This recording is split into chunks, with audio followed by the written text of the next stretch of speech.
est actuellement sous le coup de sanctions de la CAF en raison d'une plainte soulevée par la Fédération congolaise de football sur le cas du milieu de terrain gabonais Delors Kangakaku, d'origine congolaise. Une menace qui pourrait avoir des incidences sur la qualification durement arrachée des Panthères à la prochaine CAN de football. Que pensez-vous de cette affaire de faux actes de naissance, de fausses identités et de naturalisation illicite présumée? Que dire des prétentions de la partie congolaise qui cherche visiblement à éliminer le Gabon à son profit? Que doivent faire les autorités gabonaises pour éviter pareil déconvenues à l'avenir? Ce sont là les questions qui ont été posées par les correspondants de l'Info 241, présents dans les villes de Port-Gentil et de Libreville, et voici ce qu'il en ressort. C'est un international gabonais dont les rumeurs disent qu'il est né à Kinshasa, que c'est un Congolais. Bon, si les rumeurs sont justifiées, le Gabon sera sanctionné. Là, c'est la loi du football. Mais jusqu'à présent, on attend toujours la réaction de la CAF parce que cette rumeur circule depuis le 27 avril. Donc on attend toujours la réaction de la CAF. Bon, la CAF ne s'est pas encore prononcée. C'est bon signe pour nous. Ça signifie qu'on ne sera pas disqualifié. J'ai pas grand chose à dire parce qu'on sait qu'au Gabon, on sait comment on établit les actes de naissance, donc c'est un peu complexe. Bon, déjà, il était né en Kinshasa et puis on a dit avant né au Yem. Donc, ça témoigne déjà qu'il y a un peu de faux déjà dedans. Donc, c'est des accusations quand même avérées, même si on a donné la nationalité à quelqu'un. Mais je pense que la procédure pour donner la nationalité et pour les personnes nées, c'est deux choses différentes. Maintenant, je ne sais pas si l'intention du Congo c'est d'éliminer le Gabon, puisque j'ai lu sur les réseaux sociaux que c'est une affaire qui date de depuis. Juste que le côté gabonais, ils ont peut-être négligé cet aspect-là. Donc, c'est peut-être ça, le côté négligence qu'on doit peut-être revoir. Il y a des dossiers, connaissant bien la loi au niveau de la CAF, donc il y a des trucs qu'il ne faut pas négliger. Bon, pour éviter ce genre de choses à venir, c'est d'être quand même rigoureux sur certains détails, parce que ce sont les détails qui comptent.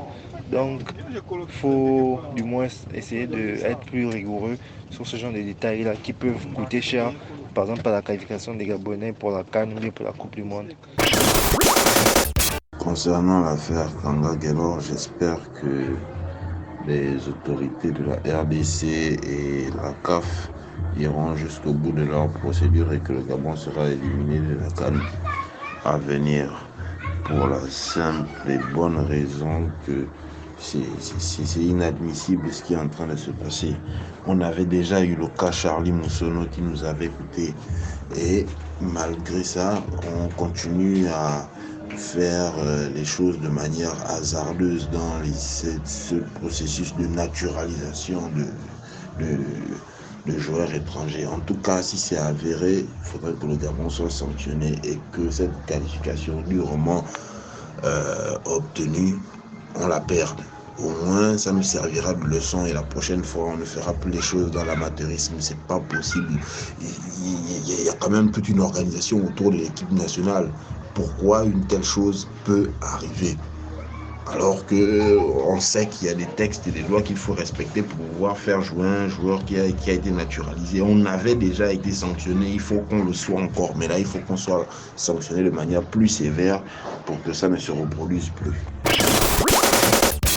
Concernant la situation qui oppose le Panthère du Gabon et la République démocratique du Congo, je dirais tout simplement que c'est une affaire en principe si elle est bien jugée par la CAF.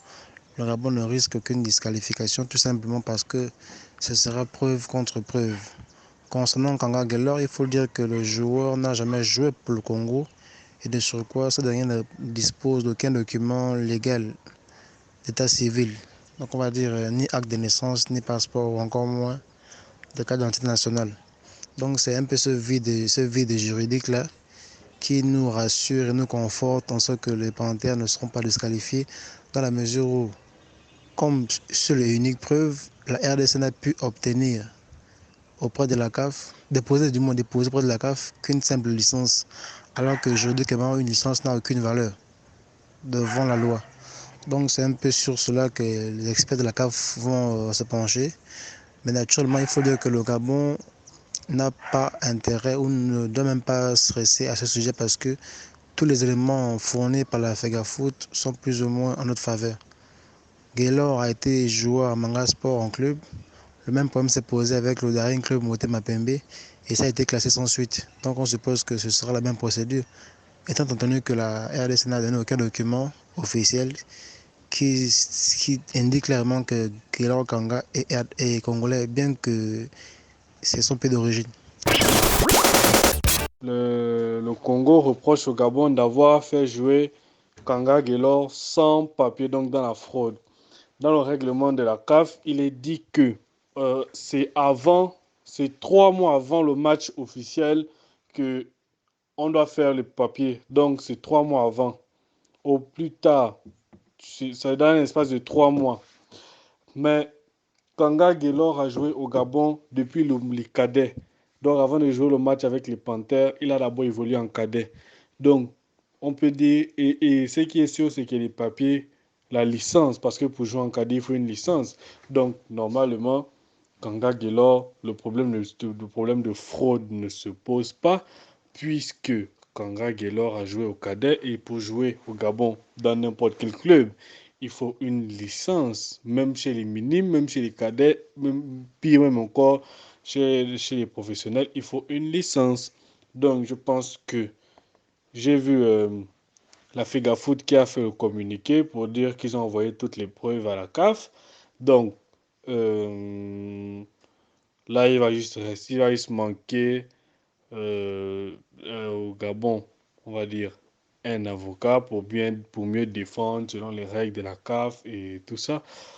Mais bon, je pense qu'il n'y a pas de problème à ce niveau. Si le Gabon a apporté des preuves, c'est qu'ils sont confiants. Si la FEGAFOOT a apporté des preuves, c'est qu'ils sont confiants sur le problème. Ils savent qu'ils n'ont pas fraudé. Donc ça ira. On ne sera pas sanctionné. Peut-être on peut nous demander de payer une amende si il y a lieu d'être, mais la disqualification, je pense que ce sera le plus haut degré de la sanction et je ne pense pas que cela puisse être possible. Comment, sur quelle base un Congolais va dire que un acte de naissance gabonais n'est pas conforme, n'est pas légal? C'est un peu la question. Ils se sont basés sur quoi pour dire que l'acte de naissance de l'international gabonais n'est pas légal, c'est un faux acte de naissance? Je crois bien que chaque État est souverain. En tant que souverain, même nous, Gabonais, on ne peut pas venir dire que on s'appuie sur quoi si on vient dire ici que on a un acte de naissance là, congolais, il n'est pas conforme. Moi, je trouve mieux, à mon humble avis, c'est que quand nous sommes dans le cas d'un papier qui est faux, un papier peut-être gabonais qu'on a constaté faux dans un État, quel que soit l'État, puisqu'on prend l'État du Congo, c'est à l'État du Congo qui va transférer par un fax, qui va faxer ce papier-là et demander à l'administration gabonaise, est-ce que ce papier est légal? Parce que c'est l'administration gabonaise qui est compétente pour dire que cet acte de naissance est conforme ou pas, cet acte de naissance est légal ou pas, cet acte de naissance est faux. Cet acte de naissance est faux ou bien cet acte de naissance est un vrai acte de naissance. Parce que l'État gabonais est compétent, a une compétence dévolue en matière de ses propres actes de naissance. Maintenant, partons sur la naturalisation. Tout individu qui est sur le territoire gabonais a le droit de demander la nationalité gabonaise, tout en respectant les règles édictées pour acquérir la nationalité gabonaise. Donc, au niveau de la nationalité, ce n'est pas un problème. Le Gabon ne peut pas être suspendu, simplement parce que Kanga Gaylor n'avait jamais joué avec l'équipe première de la RDC. Le problème avec Kanga Gaylor, c'est un problème par rapport à son naissance.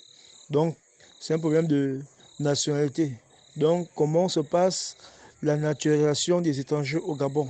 Donc, c'est un problème interne au Gabon et la CAF n'a pas compétence à juger de cette affaire-là. Donc, c'est ça. Et simplement, c'est un problème vraiment qui remet en lumière la manière dont se passe la naturalisation de certains étrangers ici au Gabon. Ça veut dire qu'on connaît tel, on fait une fausse acte de naissance et ça fait valoir ce que le droit. On a l'impression que c'est un vrai truc. Et ça, c'est pas bien. Et ça, et c'est aussi de tous. Voilà, parce que quand tu vas entendre, il jouait en Manga Sport. Manga Sport, c'est au Togo. Donc, ils ont fait ça au Yem et on sait que voilà, c'est pas les petits gens comme nous, ce sont les grandes personnes, voilà, les entourages, les grands types qui le font, ils savent. C'est un poème qui met en lumière vraiment comment se fait. Les lois ne sont pas respectées. Les lois de naturalisation ici au Gabon ne sont pas respectées. Voilà. Je peux dire, donc, une enquête doit être menée. Et les gens doivent être sanctionnés. Non seulement au civil et au niveau de la fédération. Parce que quand vous sélectionnez un joueur, vous devez d'abord prendre les papiers. Est-ce que c'est vrai? Ça, la énième fois. La première fois, c'était avec Moussono. Moussono, on a bien joué à Cannes. Après, on a pénalisé parce qu'il avait déjà joué au Cameroun dans une certaine compétition FIFA. Donc, ça veut dire que à Fegafoot, on ne prend pas, quand on veut faire jouer un étranger, on ne prend pas la peine. On nous fait une enquête pour savoir réellement comment se passe avec ces documents, tout. Donc, vraiment, c'est ça. Il faut qu'une enquête soit déjantée pour voir qu'est-ce qui s'est passé. Pour ces gens de choses n'arrivent plus. Par exemple, sinon, on est à l'international. Savoir que facilement falsifie les actes de sang des gens comme ça. Hein? Donc, c'est ça. Mais sportivement, le Gabon ne peut pas être sanctionné parce que Kanga n'avait jamais joué avec la RDC. Ça, c'est un fait. On ne peut pas changer ça. Mais non.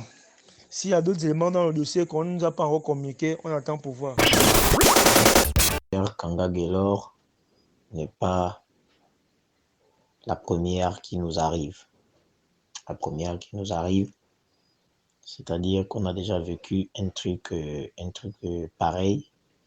On se souvient en 2012 avec le latéral gauche Charlie Moussono, qui aussi au Cameroun s'était retrouvé en train de porter plainte au Gabon au niveau de la CAF. Pour moi, il y a une grosse légèreté au niveau du staff gabonais, de la Fegafoot.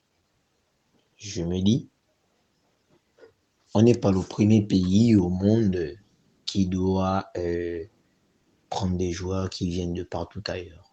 On en trouve partout, en Europe, en Amérique, en Asie, comme en Afrique. Mais le problème est qu'ailleurs, les fédérations sont mieux organisées. Chez nous, c'est le désordre. Si quelque chose de tel arrive pour la deuxième fois, c'est qu'il y a un problème au niveau de notre fédération. Bon, ça c'est pour parler de notre organisation personnelle. Maintenant, pour le Congo, c'est pas aujourd'hui que Kanga Gaylor joue avec l'équipe gabonaise. Enfin, est-ce que ce n'est que à ce moment qu'ils ont attendu pour frapper fort? Est-ce que on se pose vraiment des questions? Sinon, les Gabonais aussi vont refaire surgir l'affaire, je ne sais pas si c'est Gambie ou contre quelle nation là on a joué, pour mauvaise réception. Il y a beaucoup de problèmes, il y a beaucoup de situations qui font que le Gabon ne peut pas forcément être disqualifié de cette Coupe d'Afrique. La première, c'est qu'on a légalement décroché notre ticket. La seconde, c'est que dans ces mêmes éliminatoires, le Gabon a reçu des mauvais traitements, notamment quand on allait jouer le match retour. Et je crois que c'était contre la Gambie ou la Zambie, ou la Gambie, oui. Voilà. Et là, alors, s'il faille que l'on sanctionne le Gabon pour les faux papiers ou les faux actes de naissance de Gaylor Kanga, Ben, on va remettre sur table la réception à laquelle on a été confronté en Gambie. Parce que c'est l'une des situations qui a permis ou encore qui a participé à la défaite que l'on avait encaissée à l'extérieur. Parce qu'on comprend que quelqu'un mal logé, mal nourri, est forcément en position de faiblesse. Et les résultats ont parlé eux-mêmes de cette réception. Bon, je ne vais pas me limiter là. Ce que nous, en tant que Gabonais, que l'on attend, c'est que notre fédération mette la main sur la table et ne se laisse pas faire